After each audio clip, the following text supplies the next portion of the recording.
and it's my role just to welcome you here and then to say have a fantastic couple of days. But while I'm here and I've got a couple of minutes, I'd like to just say something a little bit more than that. Some of you will have been here before as part of the CMIH program. I know that Carola's group have used the Institute, and we've been able to welcome you here and see some good science. And then you've had some collaborative meetings here, but not with all of the 5 centres. So it's really wonderful that we can host you here in entirety. I believe you did have a 5-centre meeting in Glasgow about 18 months. And I've heard that you've had support from EPSRC to continue, so you're still going for a while yet, which is fantastic. And I'm a great supporter of joined up activity, and I see the role of the Isaac Newton Institute is to help facilitate cross connections. So for those of you who haven't been here before or taken part in our activities, I'd just like to say that the Newton Institute is a sort of unique organisation. It's based in Cambridge, but it's a national infrastructure for mathematical sciences in the broadest possible sense, and it serves the international mathematical sciences community by running a variety of events, mostly long-term programs of 4 or 6 months long on a particular topic in the mathematical sciences. But within that we run workshops of a week typically, and then there's other workshops that take place in here which are not connected to the programs, and then a variety of one-off events. And this could be classed as one of those. In total, we have around 2,500 participants coming through our doors for one event or another excuse me, each year. So we're a big operation, and we try and cover the whole of the mathematical sciences, as I say. Currently, we've got 3 programs running, and we have about 60 long-term participants here at any one time. And the 3 programs are basically in the area of applied mathematics. It's the mass of energy systems, mathematical design of new materials, and approximation, sampling and compression in data science. But then we switch to pure programs and other programs throughout, but we try and phase them together. And we also try and run events that are complementary to those activities within the organisation. So we're very keen on promoting links between one area and another, whether that's interdisciplinary research between different areas of mathematical sciences, or mathematicians talking to people in other cognate disciplines, or further away in the social sciences, etc., or linking to outside academia. It's something that the Newton Institute is very keen to do.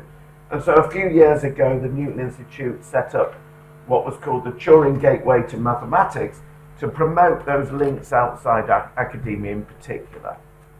This has proved to be very successful, and we renamed it at the beginning of this year to the Newton Gateway to Mathematics, in order to show the links, the stronger links with the core activities we undertake.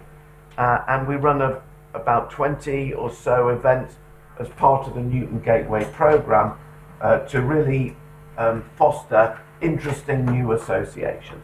So the fact that you are engaging with the maths community with healthcare specialists is really what we see as part of the Newton Gateway remit, and therefore we're very happy to welcome you here to continue those interactions. I've spent my time, so I'd just like to say we're not expecting any fire alarms, so if there is one, then please make your way outside through those doors outside near the Betty and Gordon Moore Library just there. I also like to say that the Industrial Strategy Challenge Fund is a large pot of government funding in the UK, nearly £5 billion worth of money, to try and get academia to do relevant challenges for society. Mathematics hasn't been a great taker or initiator of activity within that. So a number of us have been trying to do a lot of things to help that. You will be having discussions about how you can get funding, how you can look at other problems.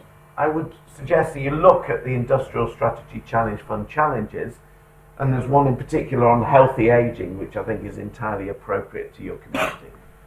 If you feel that there's things you would like to know more about, then come and talk to me about it, or talk to each other, or to look online. But I think that we really need to be thinking about these variety of pots of funding, other than just EPSRC or one of the other research councils.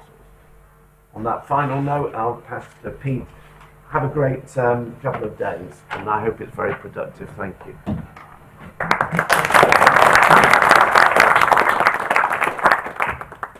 Thank you very much, David, and welcome to all 5 centres. So I've been part of a group of all 5 centres to try and put this together, and it really follows on very nicely from what David just said. The rationale of this meeting is to try and look at the pathway from mathematics to impact in this area, and I guess back again, if you like. How can we go both ways? We've got 3 discussion sessions. One of them, I guess, is more focused from the clinical side. One is population, it's more from the actual general population side, and then one is from the mathematical side. So there should be plenty of time for discussions. But I hope we'll be able to learn from each other, we'll be able to share best practice, hear about what's working and what isn't from each other, and inspire each other. And I see we've got a number of inspirational talks that will help us sort of put us in the mood for that. In the group sessions, just to say a couple of words about how we're intending them to work. There will be a fairly short introduction by the chair.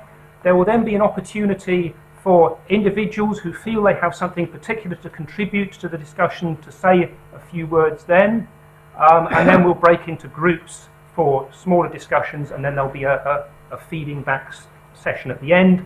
The groups are organised by colour, not by shape, I should say. So apparently I think we ran out of circular red dots, so there are triangles as well. I also wanted to say something briefly about tomorrow afternoon. So the formal programme ends at 12:30 tomorrow. However, we still have the building after that, and there will be an opportunity from 12:30 to 2 to participate in discussions. There will probably be some discussions on grant proposals, on formulating future challenges that people might want to collaborate on. There will also be opportunities for doing a bit of science or getting to know each other a bit more. And then from 2 o'clock, we're planning to have a small group of us from the centres, and also if there are guests here who are not part of one of the centres but are interested in participating, about planning a possible future longer workshop at the Newton Institute. Could I just have a quick show of hands of who is expecting they might be interested to come along to that?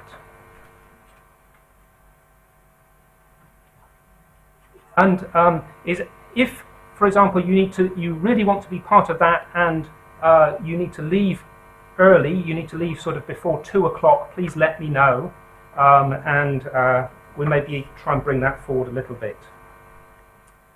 Okay, I should also thank Claire Merritt and the team at the Newton Gateway and the Newton Institute. So maybe you can just have a wave if you've not seen Claire before and you have any things you need sorted out. Claire will do that, and thank you for sorting us out in getting this programme together. Okay, so yeah, we've got now so the first session will be a fairly short introduction from each of the healthcare centres, hopefully to put a bit of context in what we're doing. And Carola, if you could start, please.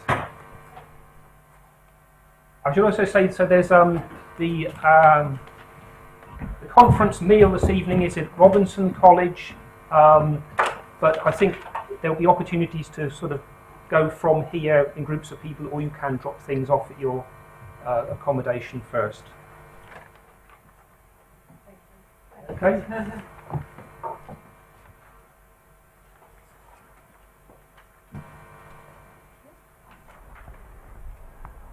Where's the best way? This one?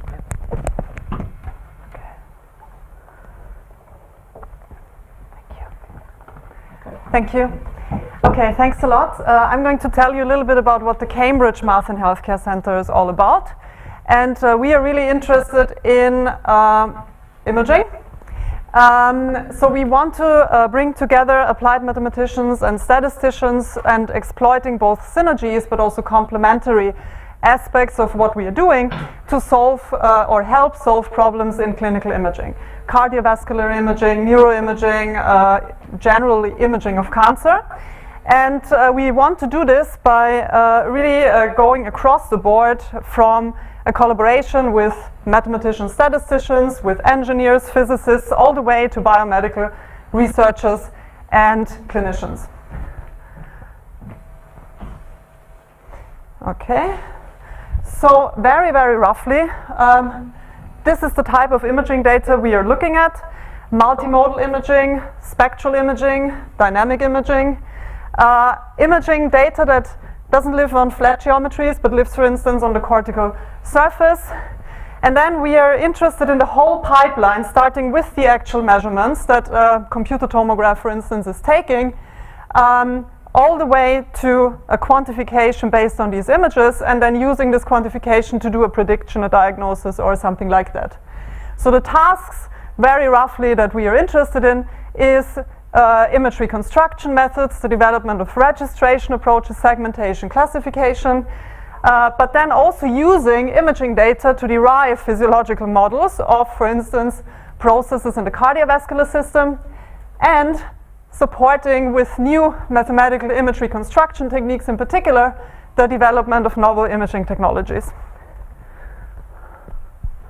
This is who we are. So we are made up of a director, that's me. We have a statistics lead and a clinical lead, James Rudd and John Aston. Josh is our coordinator. And then we also are running an imaging clinic that I will say something very briefly at the end, that is supported by Stephanie Reichelt and Bogdan Roman. Stephanie is a microscopist at CR UK, and Bogdan is one of our postdocs. Okay. This is who we are. Sorry, I can't really read all the names because I'm running out of time. That's also why I'm talking so quickly. But you can see that we have investigators across the board, really from math, engineering, all the way to the clinic. We are also very lucky to have quite strong collaborations with industrial partners, AstraZeneca, GSK, and alike, Siemens, and so on. And of course, the heart of everything we do are the postdocs, and they will reappear a bit more in the research slides that I have. And then we also have affiliated members. These are just all members that are not directly paid by the center, but whose research really falls very, very closely in the remit of the center's research. And we are supported by an internal advisory board and a very strong also external advisory board. Again, I'm sorry I can't list all the names here or spell them out. Actually through the work we have been doing in the center now for the last 3 years, we have also linked up with a lot of other imaging initiatives, both in Cambridge but also UK-wide, also internationally. HDR UK platform, for instance, or the Media Network. And now the research. So I'm talking so quickly because I have far too many slides, because the postdocs, thank you very much, sent me so much stuff, and I felt bad actually leaving out anything. But I might not do the appropriate duty to all of this. But let me just say what you will see in the upcoming slides are a few overarching principles of the research that we are doing. One of them is, I've mentioned this already, multimodality imaging. So really developing methods that can deal with multimodal data and that can analyze multimodal imaging data. Multitasking, joint analysis, end-to-end, really developing algorithms, methods that start from the actual measurements and going all the way to a prediction or prognosis. And the other one is combining data-driven approaches with more knowledge-driven models, physics-based modeling, which has certain advantages in terms of developing more reliable mathematical methods and also methods that can deal with data that is not that doesn't have a lot of labels. A few examples: multimodality. This is an example of using multimodal MR imaging for looking at glioblastoma patients and getting and developing an unsupervised classification approach for a better stratification of these patients. Here on the right you see an example of using image in painting, actually, to improve the prediction of the invasion area of a tumor, of a glioblastoma. This is in the context of stroke prediction or risk assessment of stroke, which looks at CT images, segments plaques, does texture analysis, radiomics analysis on these plaques, combines that with machine learning and wants to then improve the prediction or risk assessment of these patients having a stroke or not. This is actually also a very good example of a project that has already in the second stage been further developed in a collaboration with the Imperial Center by now replacing the handcrafted feature step, the radiomics step, by neural network parametrization. And that's in collaboration here with the Imperial Center. So this is a now deep learning based stroke assessment project. Multitasking, I said, is another important aspect of what we are doing. This is a multitask transfer learning project in mammography, where the idea is, starting with mammography images, we want to do a detection, segmentation, and then classification into malignant and benign in a hybrid fashion in one go, let's say. And the two novel aspects of this is that, first of all, we are optimizing all these steps together, but then also we want to find something that is deployable to data sets where we don't have labels. Labels are usually for real data sets very expensive, and we don't have them. So what we are doing is combining a supervised learning approach on a very richly labeled benchmarking data set with a semi-supervised graph-based approach for an almost unlabeled data set or very weakly labeled data set.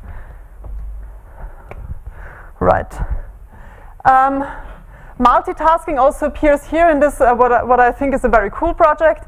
This is karyotyping, is a collaboration with AstraZeneca, where the multitasking aspect here comes from the fact that we want to do detection, segmentation, classification, pairing of chromosomes in an automated fashion. And then, as I said before, one issue is always the labeled data. It's very scarce. In real data sets, you have a lot of unlabeled data and very few labeled data. And that's something we are also interested in, developing methods that can deal with this. A big amount of unlabeled and a large amount of labeled data. And actually, in the methods that we are developing, we get actually very close to state-of-the-art deep learning supervised training approaches. Biomechanical modeling, I said at the beginning, this is again, it takes a big part of the center, using images to derive physiological models. And this is about, for instance, biomechanical modeling in abdominal aortic aneurysms based on PET and CT imaging, biomechanical modeling in coronary atherosclerotic plaques. Sorry, I really have to be very quick. And then everything we do, all the analysis we do, all the information we extract from images, all falls or succeeds with the quality of the image. And so a big part of what we also do is to try to develop methods that improve the quality and enhance images. This is, for instance, again, a deep learning approach with a novel loss function for image enhancement.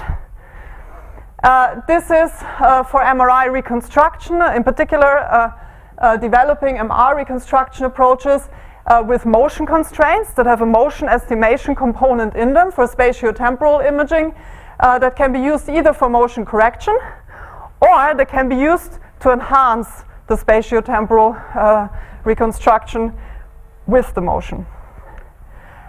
Supporting novel imaging technologies with mathematical models, like in this case a novel endoscopic technology that is developed here in Cambridge.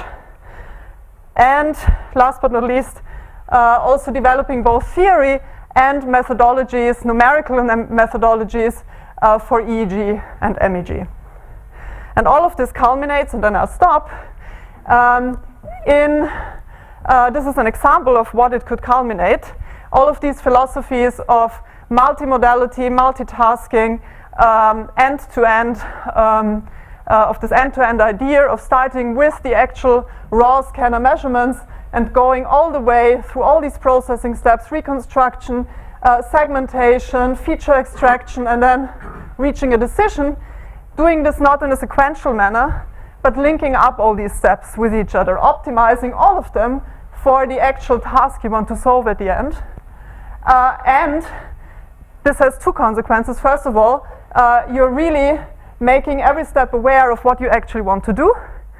And the other thing is that because, and this is a very important step, because you're starting with raw measurements and with physics-based modeling of what is happening in the machine, you can actually develop a modular toolkit that can go from one manufacturer to the other one. And that's something that we are quite excited about. And with that, I'll stop. Thank you very much.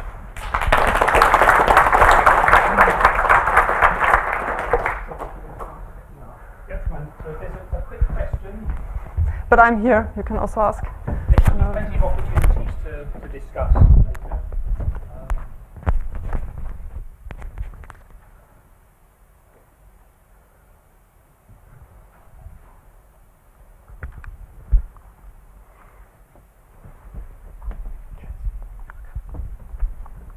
Okay, so pleasure to introduce John Terry from Exeter, who will be talking about the next sentence. Sorry about this.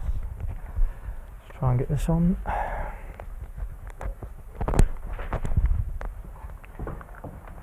Yeah, all good. Okay, so thanks everyone. I'm going to just give a brief overview of some of the activities that we've been up to down in Exeter. In the interest of time, I'm not really going to go into very much detail, but really just to give a feel for what we're about, and then there's lots of us here in the audience, so please come and talk to us. So I guess really what we focus on in Exeter is to advance fundamental understanding of, in particular, non-communicable diseases and disorders. This was a strategic decision. There's lots of work going on in infectious disease, for which mathematics is highly suited, but also there are many dynamic disorders that are non-communicable. The timescales may vary, but there's lots of interesting mathematics to consider. So for example, you take very common clinical observables. So for example, maybe EEG or MEG that we heard briefly about from Carola, or here we have particular hormones and sampling hormones over the course of a day, and you can see these very dynamic rhythms, and clinicians use these to make decisions about what might be wrong with someone and what might the best treatment be. So our approach is to basically build mathematical models of these processes at different scales of description. So it might be that we just try and model the data itself, so what we would term in sensor space here, to try and make understandings about how these particular patterns that correlate with particular disorders. So this is a seizure in someone with epilepsy here. Or it might be a much more detailed, say, gene regulatory network model, where we're looking to understand the fundamental processes that gave rise to, say, the secretion of these hormones. We've got a big group of people down in Exeter, so the core centre funds a number of research fellows, a research software engineer, all of whom are in the audience. But we're part of basically a wider initiative, which is now approaching around 50 individuals who are all kind of focused on the development and application of mathematical data science methods in this space, and we have collaborations in the centre, particularly with Bristol and King's. So I guess in terms of the themes we have, we're particularly interested in transient and excitable dynamics, because often clinical observables are transient fluctuations as opposed to asymptotic dynamics, which of course most of our mathematical theories, our bifurcation analysis, etc., are great for asymptotics but less good for transients. And in particular, when those dynamics might emerge from complex networks, again that gives rise to quite interesting mathematical problems.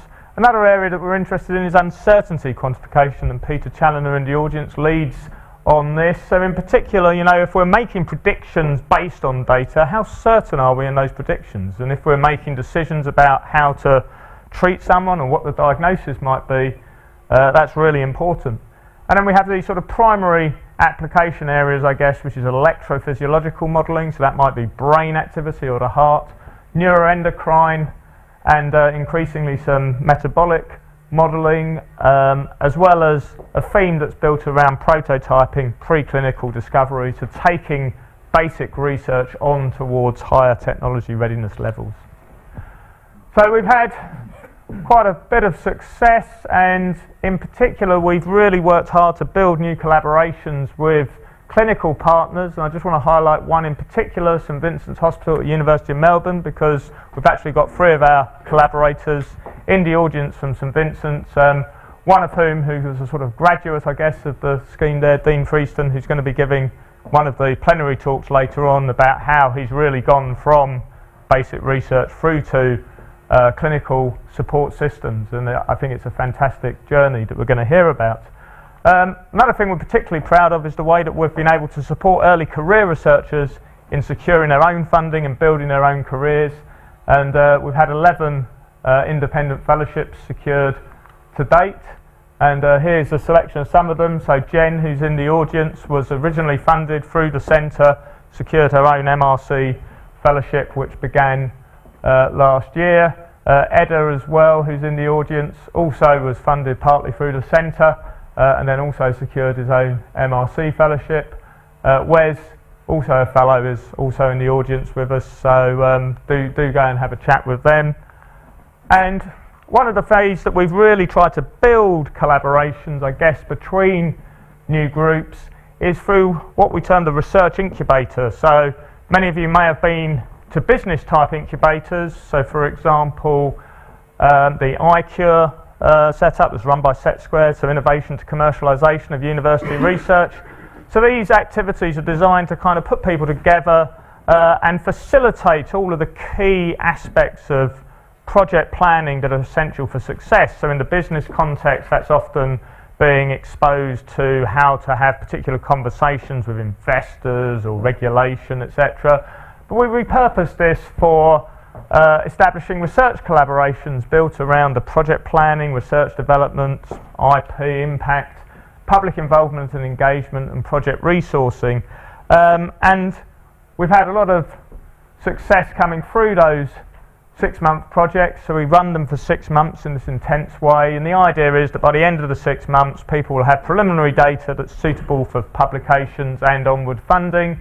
And one project in particular, between Krasmira Saneva, who sadly can't be with us today, she's currently in China, and Kevin O'Byrne at King's, led to a big BBSRC grant that came directly out of one of these CCORN projects, an interesting project looking at the mathematics of how particular hormones in the reproductive axis are synthesized and secreted, and when that synthesis goes wrong, how that can lead to problems conceiving, and how mathematics can actually be used to understand the fundamental mechanisms of that process and potentially suggest interventions. So that's been a particular success, I guess, of the CCORN project so far, and lots of others that are kind of at a slightly earlier stage are going through that same process of securing funding at the moment.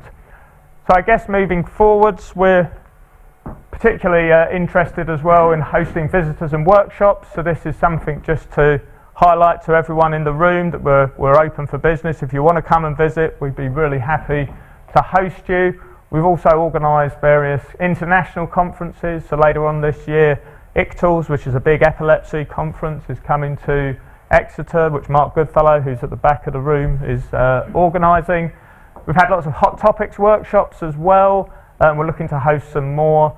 So there's a really kind of vibrant atmosphere within the Living Systems Institute down in Exeter, which is a new interdisciplinary building that's designed to bring together people from different disciplines to focus on interdisciplinary research.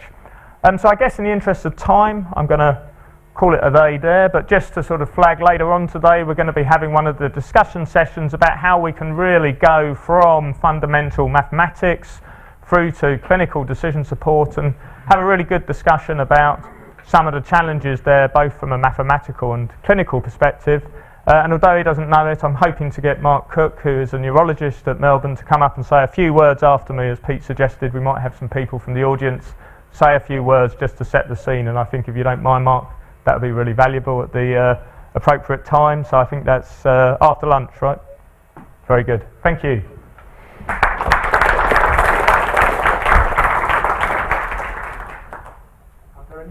Brief questions while Nick is setting up.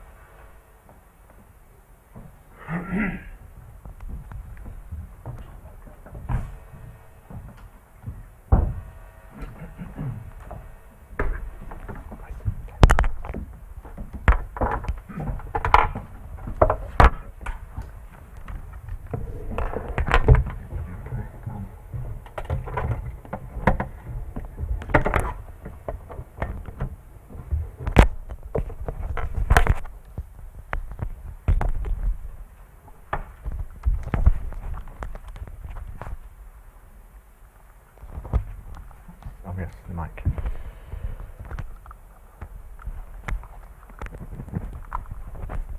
Okay, thank you.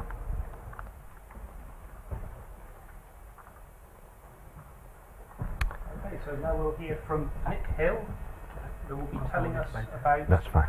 what SofTMech has been doing. Thank you, yes. So this is the EPSRC Centre for Multiscale Soft Tissue Mechanics, and the rest of the name is with applications to the heart and cancer, and those are the things that we've been focusing on. And there are 4 universities involved in this, ourselves at the University of Glasgow, the University of St Andrews, Heriot-Watt University and Sheffield University. So I'll spend a minute or so just telling you what we're about, and then give you some examples of the work that we're doing. I can't cover everybody in that time, so we're a much wider group than perhaps it appears from the few examples that I will have picked. So our aim is to focus on biomechanics of soft tissues, for example, their elasticity, viscoelasticity, and so on, and use that to address key challenges, in particular with heart disease and cancer, and to try and understand how mechanical properties change with disease. So, for example, infarcted heart, and how do they change with the application of drugs, and, for example, can adverse changes be reversed? And from a mathematical point of view, we're working on providing a general multi-scale mathematical framework and new computational and statistical inference techniques, all of which are very important to us. And our applications include heart attack, angiogenesis and solid tumor growth, but also a framework that's applicable to other soft tissue diseases such as aneurysms that we've heard about, incontinence in the bladder, and amyloidosis and its effect on the heart. And our goal at the end is to be able to say more about the mutual interactions between the biomechanics and the biology, because they go hand in hand.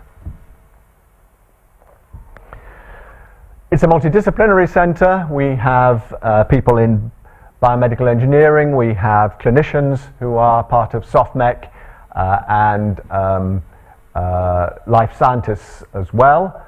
And the scale allows us to bring together a wide range of activities. We hold regular international soft tissue workshops, which we're pleased to say bring together some of the best people in the world in these fields. We have what we call industrial dialogues and clinical dialogues, where we bring together their specialists with their problems and try and address some of those ourselves. We've recently had one on the problems with eyes, and we have joint workshops with the other centres, and we have a number of industrial partners. Clint Davis is here from Dassault System. We have collaborations on amyloidosis with GSK, and work beginning on vascular devices with Terumo Aortic, who have a base actually in Glasgow, which is doubly convenient. And a measure of our success and progress so far is that Xiaoyu Law has just recently been awarded a 5-year EPSRC fellowship to work on computational modelling of the whole heart. Xiaoyu is here, and she can tell you much more about those projects than I can. And we've also recently heard that we've got an international centre-to-centre network grant, and we'll be working with colleagues at MIT in bioengineering and clinically, and with colleagues at the Politecnico di Milano, Alfio Corterone's group in computational mechanics, and others on various aspects of soft tissue mechanics. And so that will provide key funding for us for another 4 years. As an example of some projects, Xiaoyu and I and others have been working on perfusion in the wall of the heart, so how the blood supply affects the heart. And at the moment we're working on a computational code for poroelasticity, and also modelling the coronary structured tree network, so that we can work out how the flow influences the performance of the heart itself. Very exciting work, which is taking her group beyond just the left atrium, which of course has been a key focus because it's the major pump in the heart, is to extend work to the whole heart. And here's an example of work that they've been doing on modelling the left atrium, and also on a very complicated valve, the mitral valve, which has chordae as well, which attach the ends of the leaflets to the heart wall. And this, as you can imagine, is a major computational challenge, and they've had great success with that.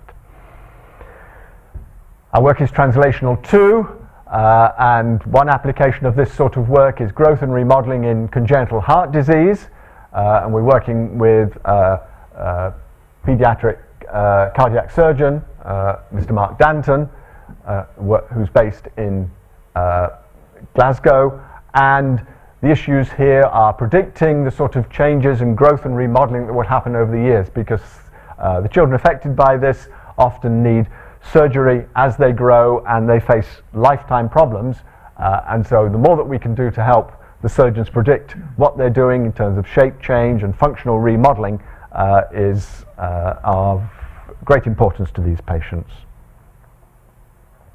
A really central part of what we do is led by Professor Dirk Husmeier in statistics, and there are two aspects to this. One is, if you have partial differential equation models, you want to have, you may be fitting your results to data that you see in patients, and you want to be able to therefore estimate parameters in a systematic, robust statistical fashion, and he is an expert on that, so we work with him on that on a variety of problems. And another aspect to that is that now we can do multiple runs of PDE models as computer power increases, so we can do simulations for a whole range of parameter settings, as it were, get a surface in space, a parameter space, and out of that we can interpolate to build what is called an emulator. So this would work very quickly, whereas that sort of work can take weeks to do. And this means that if we can get a high quality emulator based on our PDE models, then this is something that can give potentially rapid results to clinicians. So again, it's of very important in terms of translation. And I think all the PDE modeling that people do these days, parameter inference is becoming more and more an important quantity. Professor Robert Insel is here today, and he's based at the Beaton Institute in the University of Glasgow, and he is a life scientist, and he works on various problems. In particular, here illustrating why does cancer spread, what are the mechanisms behind this, and where does the information come from that tells cells how to spread. Robert is here and he can tell you more about this than I can, but there.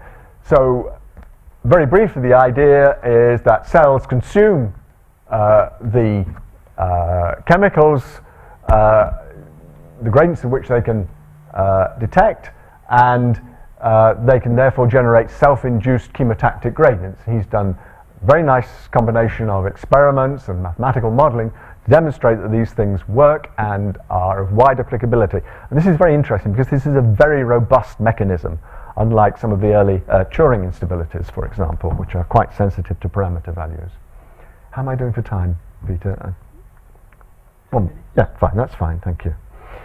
Paul Watton is also here today from Sheffield University, and he works on fiber-reinforced active soft tissue finite element modeling, and this has applications in understanding the uptake of collagen, applications in modeling aneurysms, and again, he can tell you more about that sort of work. Also, he's working on muscle cell material models, active contraction and remodeling, and fibroblast chemomechanobiology, and has a number of collaborations worldwide, working with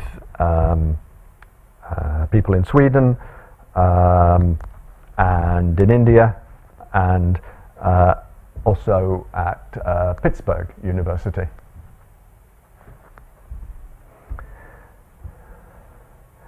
My own interests are in soft tissue mechanics, in arterial dissection, growth and remodeling, and in physiological fluid dynamics and its applications. Peter Stewart is another colleague, and we're working on models of individual cells and then understanding something about the constitutive laws, the stress-strain laws for those, and then building that up into multi-layered structures. So we would call this discrete to continuum modeling. Dr. Radistin Simitev, who is here or will shortly be here, works on electrophysiology, and this is a very important aspect, of course, of how the heart works, and this couples in with the work that we're doing on heart modeling. We also have experts now in homogenization as well, so going from very small scales to large scales to look at various applications in tumors. And finally, I should mention that we have colleagues, Mark Chaplin and Steve McDougall at St Andrews and Heriot-Watt University, who are doing cell and extracellular matrix modeling and looking at how cells can move around, and out of that, how tumors grow. And so they have applications now where they can look in detail at the biomechanics, the biochemistry, and so on, and see how tumors grow and become vascularized. So that's a range of the projects that we cover. It's not everything, but I'd be very happy to ask questions, and we have a website, so if you look for SofTMech, you can find that and we can have more information there for you. Thank you.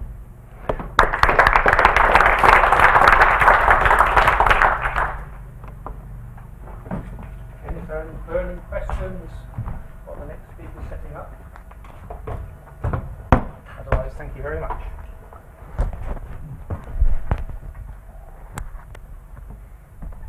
Thanks.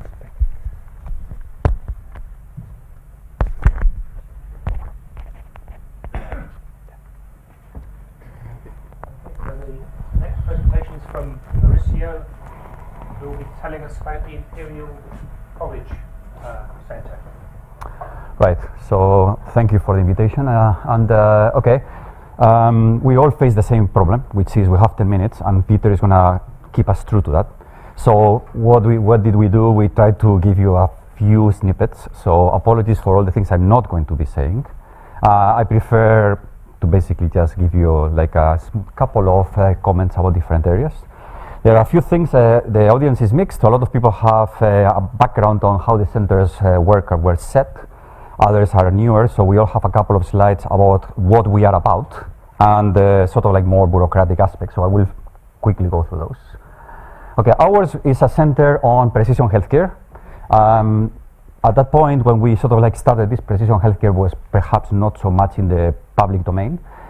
There was something about precision medicine and precision healthcare, and the idea was basically to bring data-rich approaches to healthcare in a broad sense, from the individual to the population. And that involved effectively considering individual patient descriptions in terms of high-dimensional data, but also considering the interactions between individuals. And the question was how to formalize this mathematically. These are problems that are difficult because they involve dynamical processes with high-dimensional descriptions, and those things are coupled. So how to formalize these problems is actually not easy. So we don't start from a situation where there are actually, if you want, models to build upon. A lot of the problems are about actually understanding what data is available, how to formalize those, and how to analyze the problems. Okay, so that was our, if you want, idea to start with, formulation that would contain healthcare data, and we would actually think about formalizations that were mathematical, coupled with computations, and then try to actually link it up with implementations in healthcare. Okay, so there are lots of people. So this is the core team, which, as you see, also cuts across many different areas at Imperial, all the way from math to computing to basically medical science and public policy inclusive. This is even broader. It actually brings together lots of people in different centers at Imperial, different disease focus, etc. And our external board. So collaborations, very broad also, and in fact one of the things that I think probably will reappear, because I think we have all experienced the same thing, which is that the centers have acted as a focus perhaps too much because we are overburdened in a way or with possibilities. Lots of people want to actually work with us, and we are basically overflowing with possibilities, but that also poses problems, obviously. So these are more from the side of healthcare, but also some external partners that are more data driven. So just to give you in the last 7 minutes, because Peter is gonna scream at me, a few snippets of research. So the kind of things that we do are about the mathematics of what you could call sparse dynamic high-dimensional data. The kind of tools that we use are based on dynamical systems, networks or graphs, stochastic processes, and more what now is being put under the umbrella of machine learning, because machine learning really means using data in ways that are not purely the standard statistics. And many of those things fall in that category. This is an overview of some of the projects, and many of the people are sitting in the audience, and I will not have time to, of course, cover all of these things.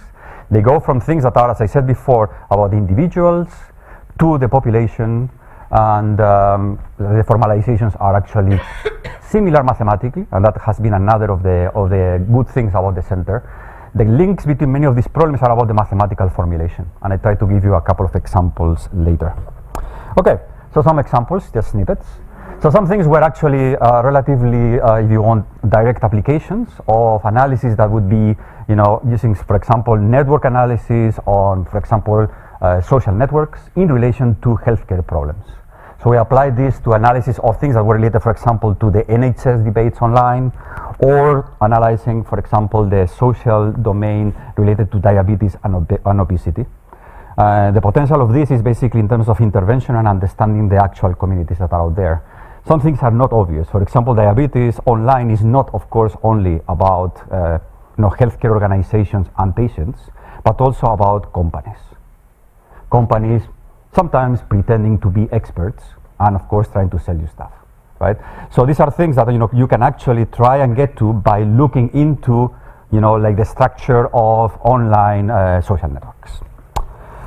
Other things have to do with inference when there are no networks per se, but there can be representations of data in terms of a graph, simply because it imposes a certain kind of description that is geometric, for example, and it's sparser.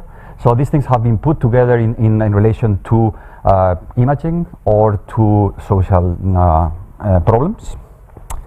Johnny Clark, who I'm not sure if I see him, but he will be here later, has worked on using data directly from the NHS about patient sharing and trying to see how effectively, based on data usage, there is effectively sharing of patients across hospitals that does not quite reflect, administrators' divisions. This has implications, for example, in terms of, not only the sharing of information, but actually like the information systems that hospitals have. So, this, could be informed by the amount of patients that are being shared. And this actually can be obtained from data that we have been analyzing. There is a certain project that is going on now in terms of actually using GP data, because there is also similar kind of localizations in terms of, exchange of information between GP practices. And we are basically looking through this data in much more detail. An interesting point perhaps is this one, which is that, there are certain things that look very far away, but actually mathematically are quite similar. So this is one example. You can think of like high dimensional data, for example, to describe states in cell states, omics data sets, for example, related to cancer or to developmental biology. And you want to extract effectively a description which is a landscape or an evolution of the data. Rather than doing standard statistics, you can actually use other methods that are more based on dimensionality reduction through geometry and graphs. This problem is actually very related to NLP, to natural language processing. Why? Because recently, there have been advances that allow you to represent text in terms of very high dimensional vectors. This allows you to effectively describe documents in terms of these very high dimensional vector spaces. And then you can actually do, unsupervised kind of learning to actually find topics.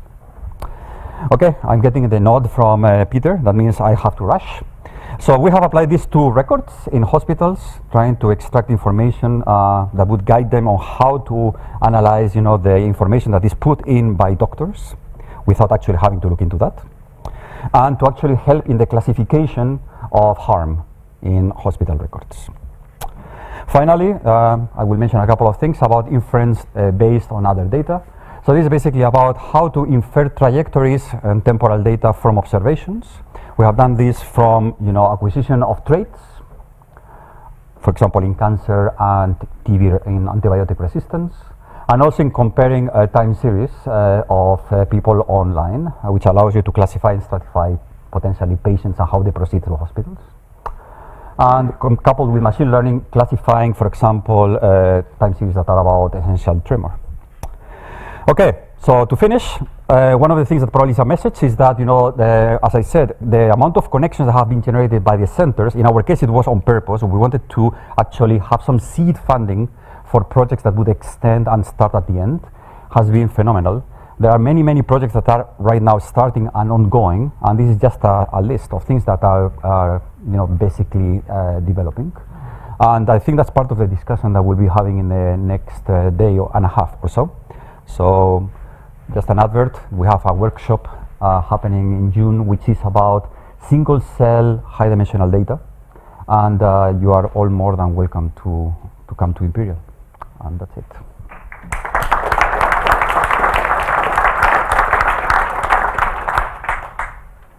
Thank you very much. Any questions for Curtis Sepia? No, same things for later. Very good.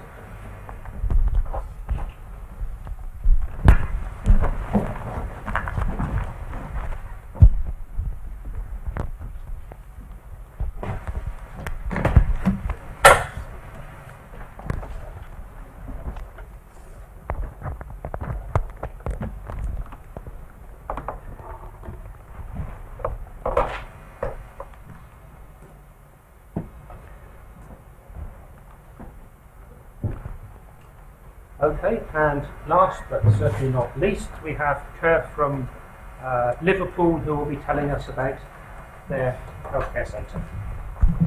Right. Good morning, everyone. My name is Chen. I'm director of Liverpool Center. In the next few minutes, I'm going to tell you briefly what we've been doing in Liverpool. The Liverpool Center consists of three universities, University of Liverpool, Lancaster University, and Liverpool John Moores University. So our vision is similar to what the other 4 centers are doing, deliver more refined, accurate set predictive tools for personalized healthcare. So we have 19 partners. The main ones we work with are the clinicians and the industrial colleagues on the bottom. So I'm going to go through this item very briefly. I want to talk to you, to show you briefly what the teams are and what research themes we work on, and also want to highlight collaboration opportunities in the end. So first of all, we have a management committee, consists of me and Professor Chen sitting there, and 3 other colleagues, one from department, other departments, vice desk, separate department. And we have get to show you some of the activities we've been running since 2015. We have regular workshops, and including this one and the one before in Glasgow. So I just flash the faces of some of our collaborators. We have 21 investigators in the Liverpool Center, which is quite large. Briefly, we have 11 mathematicians and 10 colleagues from other departments, which are sort of healthcare related. Okay. I want to just talk through the 3 main themes that we've been working on. So they all have multi-scale in nature. And so we have a theme 1 specific on multi-scale modeling. I'll show you some details next, what sort of projects we've been working on. And then we have this imaging theme, which I'm leading. Multi-scale theme led by Professor Chen, who's going to give a talk later on today in the plenary session. And then the network one is sort of to model infection disease and AMR, that kind of stuff. So more specifically, so we have 3 projects set up in each theme. For the multi-scale modeling, we work on the stance modeling and drug toxicity. So modeling that in terms by PDE tools, and then modeling the eye surgery, and then for the imaging theme, I'll show you some more slides. We talk about segmentation tasks, registration, and biomarker optimization. For the AMR, we look at population dynamics, influenza within host AMR competitions dynamics. So so this link to what I'm going to show you in my last slide. Some of the projects have concluded because most are 2-year postdocs, some are 3 years are still on the second half still ongoing. So the ones completed, there are lots of opportunities we can share the results for impact for different applications, and the other ones we can work together. So for the multi-scale modeling side, so we, as I mentioned, we talk about this standard, which is multi-scale sort of problem. And then this is led by Professor Chen. He's going to talk some of the details in the project 1. So I won't just show the sketch, what sort of things he's going to talk about later on. And the other ones all involving PDE simulation stuff. The imaging one I'm leading. I want to say the imaging work we've been doing in Liverpool is quite challenging in the sense we set us not to apply imaging tools to all sorts of applications. We do that as part of the center activity, but mainly our emphasis try to refine models, try to beat the state art where you say this is what you can do, we can do better. So we have done that in segmentation models. I can show you something briefly why we need improvements under the multi-modality registration also. So this is something we've been doing, like old work, a few years old. So we can do this we call selection segmentation, and we can do 2D, 3D. So in this project, we look at for 3D segmentation, which is slow process without learning, how do you do it quickly to get the 3D shapes? We use sort of some prior knowledge, say just a few dots in the organ, and then the rest are using fast path following and so on to get all the objects. So this is very fast for 3D simulation without anything else. And then so the main novelty of our techniques are low contrast case, where you're not going no, so I'm not going to show you all the details. The technique we propose, this is for the heart segmentation. You really can separate the bits you want to do with the current techniques without a competitor we're comparing. They just they either failed or just lump everything neighboring organs together. The other thing on the multimodality one, what we've been looking at is multimodality models. There are many of them, and then they all work on certain situations. If you want a very robust, very general, it's very tricky. So we've been looking at a lot of ways. For example, using green fields construct differently. We don't want to go beyond mutual information. We use a lot of newer tools like reproduce the kernel hyperspace, and then new ways construct like mutual information like type fidelity to do that. So at the end of that, some of our results, I have a postdoc analyst here, and then we can beat a lot of models you see in the sort of commercial softwares, the software you can download from web pages. Okay. What else? AMR.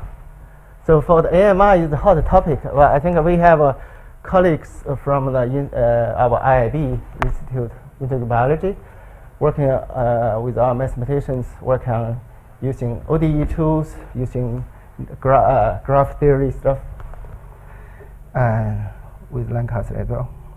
So I'm not going to show you some details. One of the PhD students and postdocs here from the project, and just show you the problems we've been working on. Okay, this is my most important slide. There are a lot of collaboration opportunities with Liverpool. We have the projects which have completed.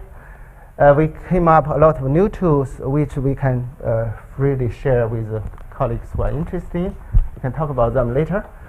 And then for the future, we think for multi-scale modeling, there are plenty of work to do, different sorts of healthcare challenges we can tackle together, using wave theories, using cellular interaction stuff. And the image analysis, you can, like what Carola presented. So if you want to link out AI, DNN, that's the endless of work to do to tackle new challenges. And then for the AMR, it's still a very hot topic. I think probably not too many mathematicians are involved with this, but I think there's a lot of opportunity over there. I'll stop here. Thank you.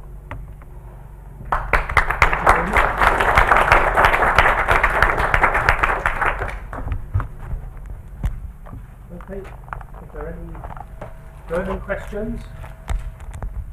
Otherwise, we've only eaten into our coffee time by like 5 minutes. So I think we can go and have tea and coffee, and then we can start here sort of 20 past, more or less as planned.